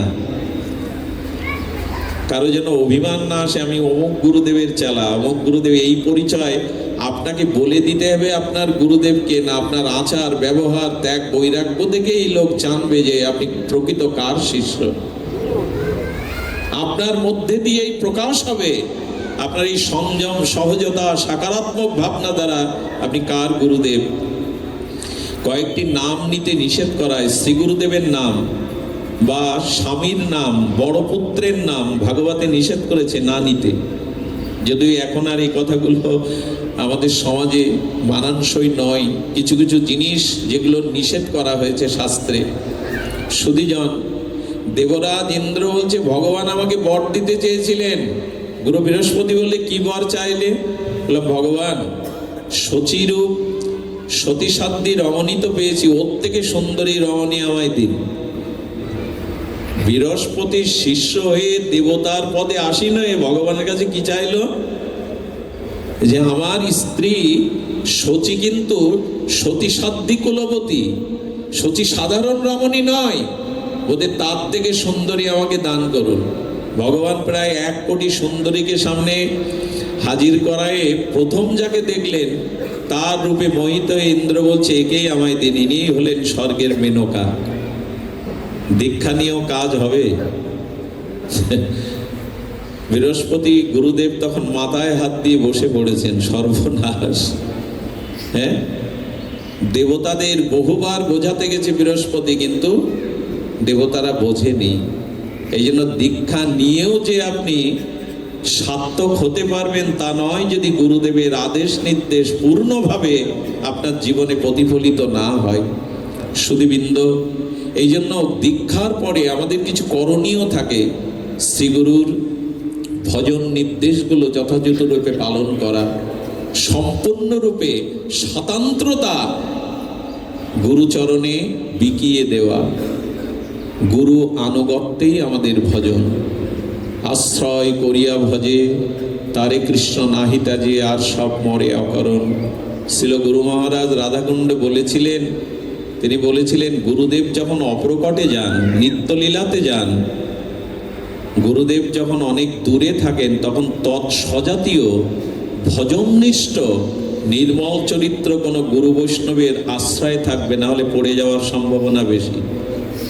গুরুদেব যদি অপ্রকাটে যান, গুরুদেব যদি অনেক দূরে থাকেন, বৃন্দাবনে থাকেন, তখন স্বজাতীয় তৎনিষ্ঠ কোনো শুদ্ধ আচরণশীল বৈষ্ণবের আশ্রয় ভজন করবে, নাহলে পথ হারাবার সম্ভাবনা আছে। আশ্রয় আপনাকে নিতেই হবে, আর গুরু চরণ ছাড়া আমাদের অন্য কোনো আশ্রয় নাই। সুধীবৃন্দ, আশ্রয়ের কথা বহুবার বলেছি, আর কোনো আশ্রয় আমাদের টিকবে না। যদি বলেন পিতার কাছে পুত্র নিরাপদ নয়, তা হিরণ্যকশিপুর বুঝিয়ে দিয়েছে। প্রহ্লাদের মতো পুত্র পেয়েও পিতার কাছে, মায়ের কাছে নিরাপদ নয়। কর্ণের মতো পুত্রকে কুন্তির মতো জননী ভাসিয়ে দিল নদীতে। মায়ের কাছেও আজকে ড্রেনে পাওয়া যায় বাচ্চাদের পেপারে মোড়ানো লাশ, কে ফেলেছে তাকে ওখানে? মায়ের কাছেও সন্তান সবসময় নিরাপদ নয়। বিভীষণের মতো ভাইও রাবণের কাছে নিরাপদ নয়, লাথি মেরে তাড়িয়ে দিল। আশ্রয় কোথায় আমাদের? দ্রৌপদী জগৎকে জানালো, এই দেখো পিতামহ ভীষ্ম, এই দেখো গুরু দ্রোণাচার্য, এই দেখো বিশ্ববিজয়ী আমার স্বামীগণ বসে আছে পঞ্চপাণ্ডব, কিন্তু দুঃশাসনের হাত থেকে লজ্জা নিবারণের আমাকে আশ্রয় দেওয়ার কেউ ছিল না, এক মধুসূদন ছাড়া, এক গোবিন্দ ছাড়া কেউ এগিয়ে আসেনি। কে আমাদের আশ্রয়? দেবরাজ ইন্দ্র মাঝে মাঝে অভিশপ্ত হয়েছেন, স্বর্গ থেকে চ্যুত হয়েছেন, ওনাদের আশ্রয় নেই তো ওনারা আমাকে কি আশ্রয় দেবে? ওনারাও ভোগ করতে করতে স্বর্গ থেকে চ্যুত হয়েছেন দানবের অত্যাচারে, ওনারা নিজেরাই আশ্রয় ঠিক করতে পারেন না সব সময়, আপনাকে আমাকে কি আশ্রয় দেবে? ব্রহ্মার কাছে বেদ ছিল, কিন্তু দৈত্যরা এসে ব্রহ্মাকে পরাস্ত করে সেই বেদ ছিনিয়ে নিয়েছিল। বেদের আশ্রয় ব্রহ্মার কাছে থাকতে পারেনি, গোবিন্দ আবার সেটা উদ্ধার করে দেয়।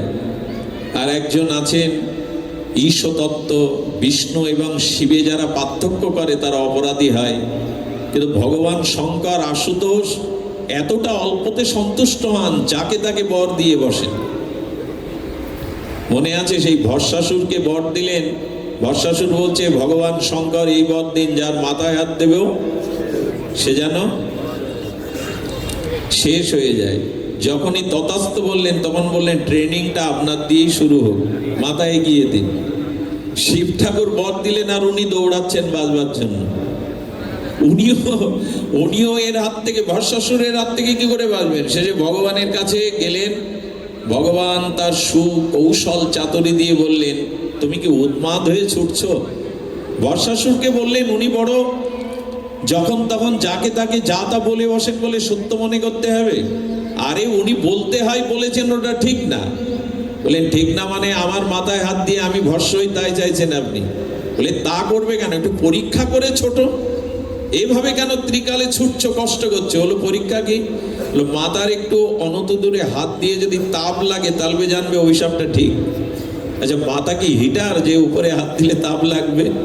ভগবান তার সুচতুর কৌশলে বলে তাপ লাগে না বলে পরীক্ষা করে দেখো ছোট, যেই হাত দিয়েছেন উনি ভস্ম। শিব ঠাকুরকে গিয়ে বললেন, যাকে তাকে এভাবে বর দিবেন না শঙ্কর, আপনার অস্তিত্ব ওই বিলীন হয়ে যাবে। আসলে ভস্মাসুর চাইছিল শিবকে ভ্যানিশ করে পার্বতী এবং কৈলাসকে নিয়ে নেওয়া। আশ্রয় তত্ত্ব দেখিয়ে দিচ্ছেন গোবিন্দের দিকে, আর এই গোবিন্দ চরণ আশ্রয়ের মূল কেন্দ্র হলো শ্রী গুরুপাদ পদ্ম আশ্রয়। কে আমাকে ভজন জানাবে? কে আমাকে হরিনামের মহিমা দান করবে? কে আমাকে শাস্ত্র জ্ঞান দেবে? কে আমাকে হাতে ধরে ব্রজের নিকুঞ্জর পথে প্রেম মন্দিরে পৌঁছে দেবে? কে আমার অনন্ত জন্মের অবিদ্যাকে নাশ করে দিব্য জ্ঞান দেবে? শ্রী গুরুদেবী, শ্রী গুরু তত্ত্বই। আমি বারবার প্রবচনে একটি কথা বলবার চেষ্টা করি, বিবাহ আর দীক্ষা যার জীবনে ভুল হয়ে গেছে তার জীবন তছনছ, শেষ। এই দুটো জায়গায় খুব সতর্ক হতে হয়। এই জন্য দীক্ষা শুদ্ধ পরম্পরায় সদ্গুরুর চরণাশ্রয় করবেন। সুধীবৃন্দ, দৈত্যদেরকে বহু বুঝিয়েছিলেন শুক্রাচার্য, কিন্তু তাদের ভেতরে আসরিকতা পাশবিকতা যায়নি। এই জন্য শুক্রাচার্যের মতো গুরু পেয়েও বৃহস্পতির মতো গুরু পেয়েও দেবতা দৈত্যরা নিয়ন্ত্রণ হতে পারল না, শুধু গুরু আজ্ঞাকে নিজের চরিত্রগত করতে পারেনি তারা। তাই আপনাদের কাছে একান্ত নিবেদন, শ্রীগুরু চরণাশ্রয় পূর্বক যথাযথ আমরা এই ভজনের দ্বারা যেন আমাদের আরেকটা জিনিস বলি, অপরাধ যদি না নেন, সেটা হলো আজ আমরা বড় বেশি শ্রীগুরুর আনুগত্যে চলতে না পেরে গুরু হতেই চাইছি। দু কথা বলতে পারলেই যেমন এই ব্যাসপীঠটা চাইছি, একটুখানি মন্ত্রতন্ত্র, একটুখানি পোশাক আশাকে হয়ে আমরা সকলে গুরু হতেই চাইছি। কিছু মনে নেবেন না, আমাদের বিশেষ করে এই বঙ্গদেশে গুরুবাদের একটা প্রচলন খুব বেশি।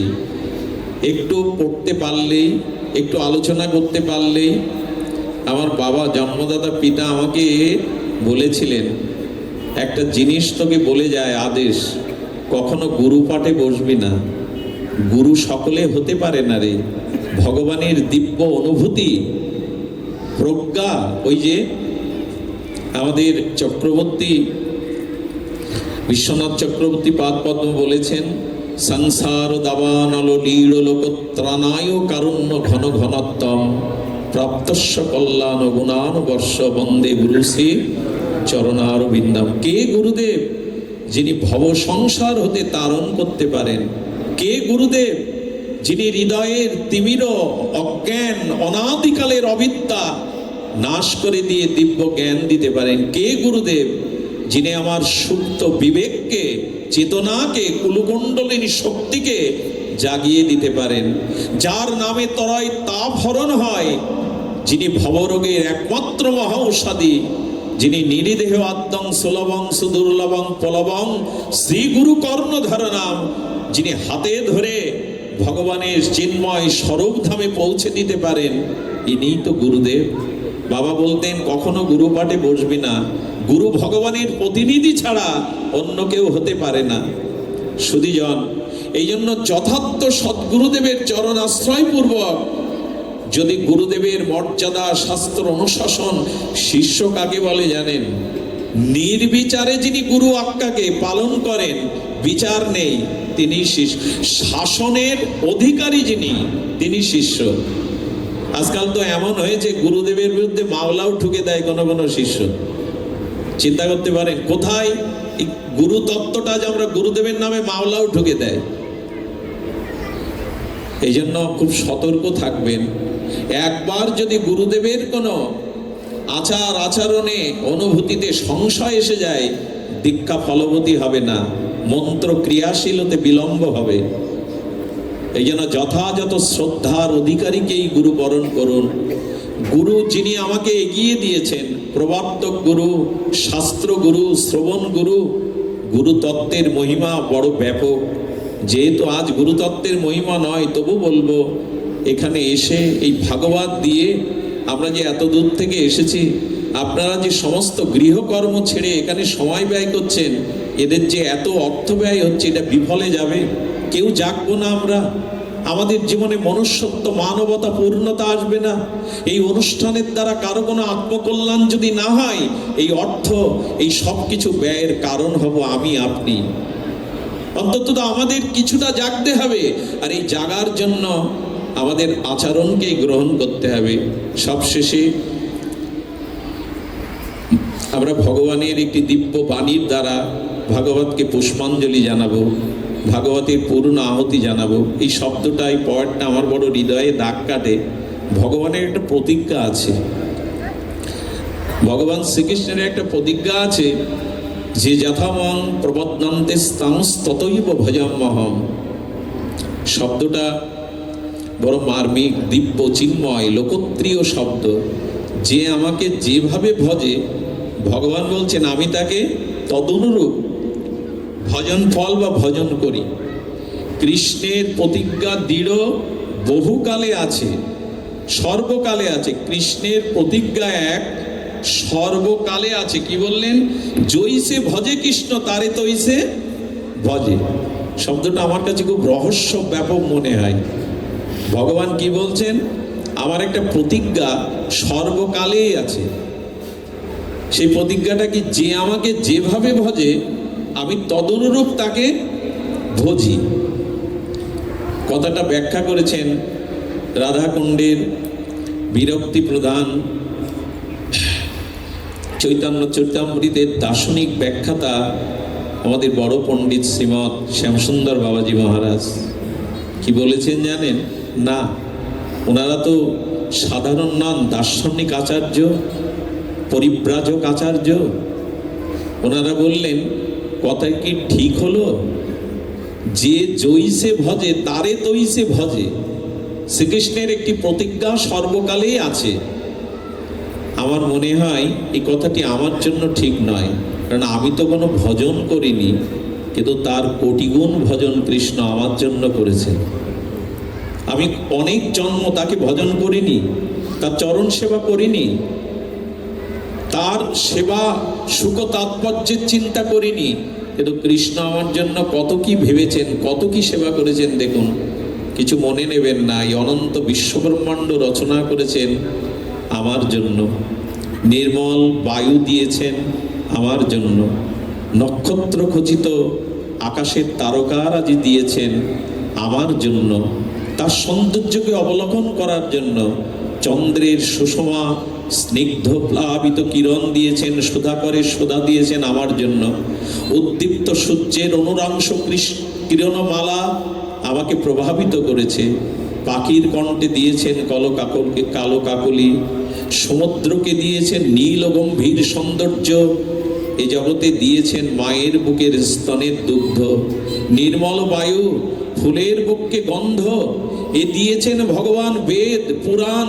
দিয়েছেন বৃন্দাবন, দিয়েছেন মথুরা, দিয়েছেন চার ধাম, দিয়েছেন নবদ্বীপ, দিয়েছেন তুলসী, দিয়েছেন বিগ্রহ তত্ত্ব, দিয়েছেন প্রসাদ, দিয়েছেন বৈষ্ণব। আমি কি দিয়েছি ভগবানকে? তাকে যে যেভাবে ভজে তিনি তাকে সেইভাবে ভজেন। এটা তো আমার জন্য মানায় না, আমি তো তাকে কোনো জন্মেই কিছু দেইনি, কিন্তু আমার জন্য তিনি এত কিছু ব্যবস্থা করেছেন। একবার ভাবুন তো তার করুণা, একবার তার কৃপাটা ভাবুন তো। শুধু কি তাই, তিনি আরো কি দিয়েছেন এ জন্মের না, মৃত্যুর পরে, মৃত্যুর ওপারের অন্ধকার পথে আমার অর্থগুলো ব্যাংকে থেকে আমার সাথে যাবে না, সিন্ধুকে আমার অলংকারগুলো আমার সাথে পরকালে যাবে না, আমার স্ত্রী চৌকাট পেরিয়ে রাজপথ পর্যন্ত আসবে, শ্মশান পর্যন্ত যাবে না, আমার বন্ধু সকল হয়তো শ্মশান পর্যন্ত কেউ যাবে, সবাই যাবে না, আমার ভূমি সম্পত্তি ভূমিতেই পড়ে থাকবে, কিন্তু মৃত্যুর পরে রহস্যময় ওই পথে এক গুরুদেব ছাড়া, এক ভগবান ছাড়া ওপারে আমার কোনো সাথী নেই। এই জন্য তাকে বলা হয় দীনবন্ধু। ওই মহা সিন্ধুর ওপার থেকে তিনি সেদিন হাত বাড়িয়ে বলবেন, আয় রে ঘরের ছেলে ঘরে আয়, আর কত ভূতের বোঝা বইবি, আর কত ভূতের ব্যাগার খাটবি, আয় ঘরের ছেলে ঘরে আয়, এখানে মৃত্যু নেই, এখানে জরা নেই, এখানে চির বসন্ত। এই দীনবন্ধু সাথীও তিনি এত ব্যবস্থা করেছেন আমার জন্য। মা বলতে পারো আমরা তাকে কি দিয়েছি?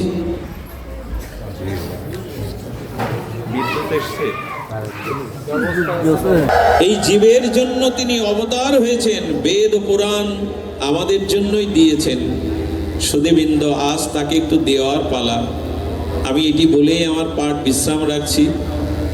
আমরা যেখান থেকে আসি এটা পুরো 16 ঘন্টার একটা জার্নি, কুয়াশা ভেদ করে সারা নিশি জেগে আসা, কিন্তু আপনাদের দেখে ক্লান্তিটা থাকে না। এত নির্মল, এত বিশুদ্ধ তত্ত্ব পরিবেশ, এটি অনেক ভাগ্য ফলে মেলে। সবশেষে এইটুকু বলে যায়, আজ এখান থেকেই আমাদের মনে একটি ভাবনার যেন স্ফুরণ ঘটে, আমাকে আজ কিছু দিতে হবে ভগবানকে। সারাটি জীবন শুধু নিয়েছি তার কাছ থেকে। এই জগৎ সৃষ্টি করেছেন, সব ব্যবস্থা করেছেন আমাদের জন্য। সুধীবৃন্দ, আজ আমাদের কিছু দেওয়ার পালা। কি চাইছেন তিনি? ভগবান কি চান আমাদের কাছে? একটু ধ্যান দিন। এটা আমার বিশ্রাম, এটা আমার পূর্ণাহুতির কথা। গোবিন্দ কোনো কিছু না চেয়ে একটা দ্রব্যকে বলছে, একটা বস্তু চেয়েছেন, আর সে বস্তুটা বাইরে কেনা লাগবে না। সেই বস্তুটা গোবিন্দ বললেন, মন মনা ভব, তোমার মনটা আমায় দাও। আর কিছু চাননি তিনি, অর্থবিত্ত কিছু না চেয়ে বললেন, মন মনা ভব, তোমার মনটা আমায় দাও। মচ্চিত্ত, তোমার মন আমায় দাও। আর কিছু সংসারে থাকো আর যেখানেই থাকো, মনটা আমায় দাও, কারণ মনেই বন্ধন, মনেই মুক্তি, মনেই কল্যাণ, মনেই অকল্যাণ, মনেই উত্থান, মনেই পতন। কিছু মনে নেবেন না, মন যদি ভগবানকে অর্পণ না করা হয়, বাইরে ধূপ ধীপ ফুল ফল ভগবানকে দিলেই কিন্তু ভগবানকে দেয়া হয় না। ওগুলো কি খুব অভাব ভগবানের? আসুন আমরা আমাদের মনটা ভগবানকে দিতে চেষ্টা করি। আসলে এক আচার্য বলেছিলেন, মনেই বন্ধন, মনেই মুক্তি। উনি একটা দৃষ্টান্ত বলেছিলেন চমৎকার। একটা তালাকে যখন আমরা চাবি দিয়ে তালা বদ্ধ করি, খুলবার জন্য কি অন্য চাবি লাগে না? ওই চাবিতেই খোলে, একটাই তো চাবি। এপাশে মোড়া দিলে খোলে, এপাশে মোড়া দিলে লেগে যায়। ভগবান বললেন, মন আমি 10টা দেইনি তোমাদের। আচ্ছা, আমাদের কিডনি কটা? আমাদের কিডনি বা অন্যান্য শরীরের যন্ত্রাংশগুলো, শরীরের অংশ অনেক প্রকার, কিন্তু মন দিয়েছেন একটা। 2টো কান, 2টো চক্ষু, হ্যাঁ, আমাদের নাসিকা ছিদ্র 2টি, তো অনেক কিছুই 2টি করে দিয়েছেন। মন 10টা 5টা দেননি কেন? ভগবান বললেন, একটাই মন দিয়েছি কেন জানো? মনটা যাতে অন্য কাউকে না দিয়ে আমাকে দিতে পারো। এক মন কজনকে দেবে তুমি? এক মন তুমি কজনকে দেবে? মনটা আমাকে দাও। এই মন আমাকে দেওয়ার মাধ্যমেই আমার পরিপূর্ণতা আসবে। আজ আমাদের দিতে হবে ওইটুকুই, যেন মনটা তাকে অর্পণ করতে পারি।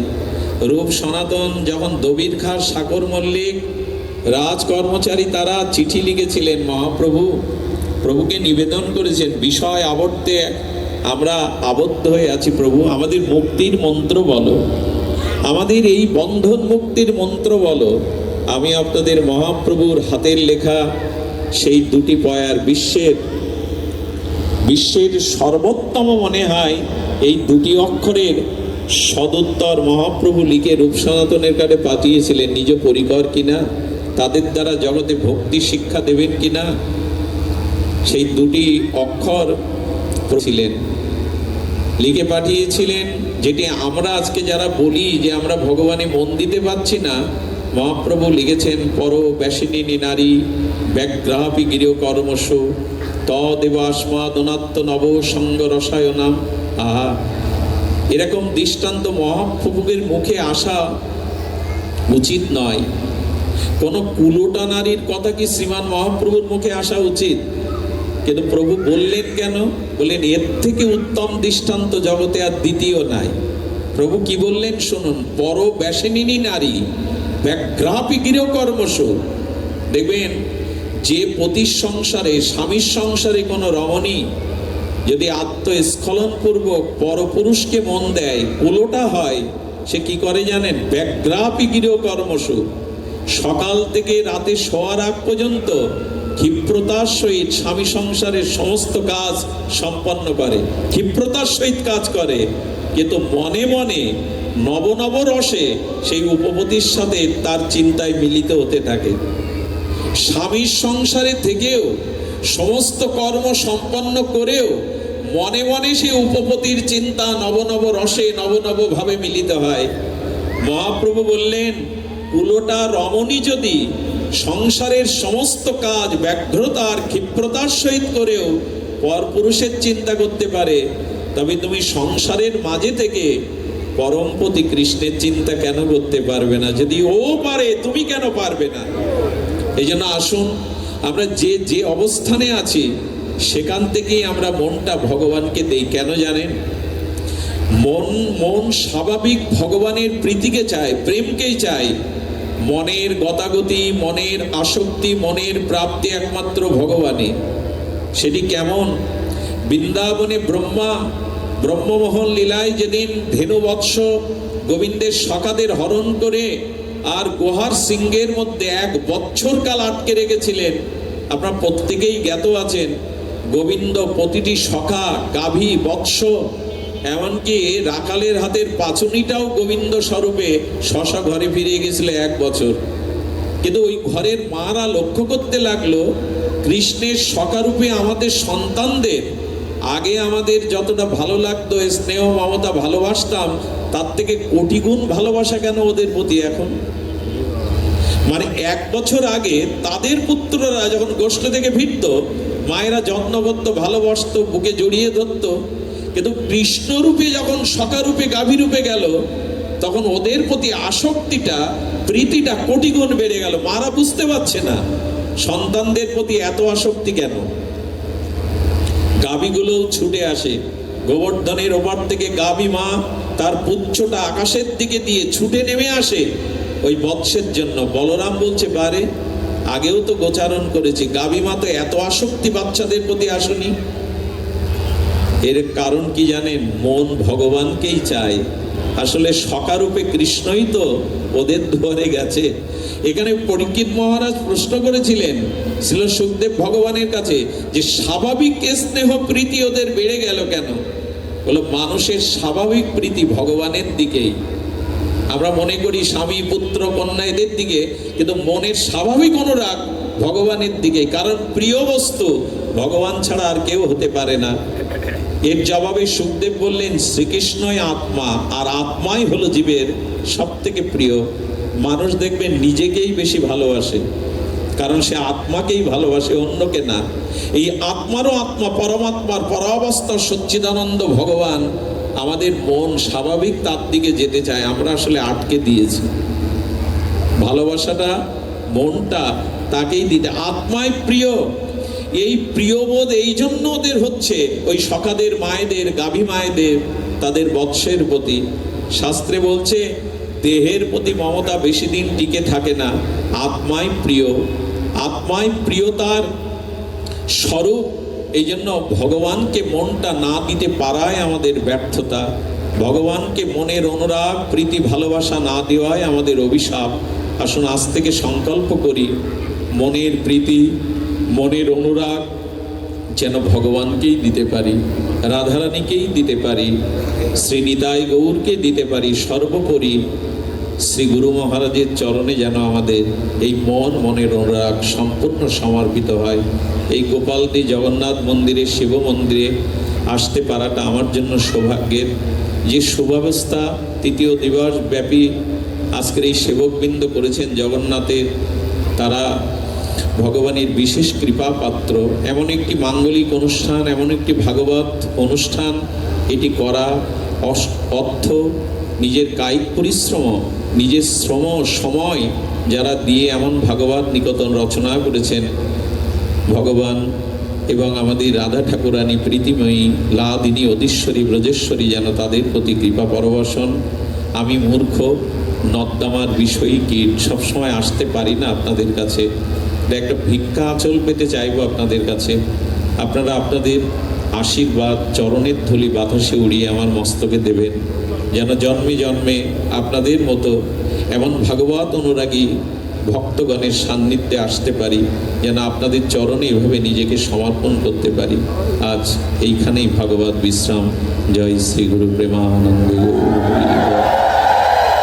জয় শ্রী রাধা, জয়।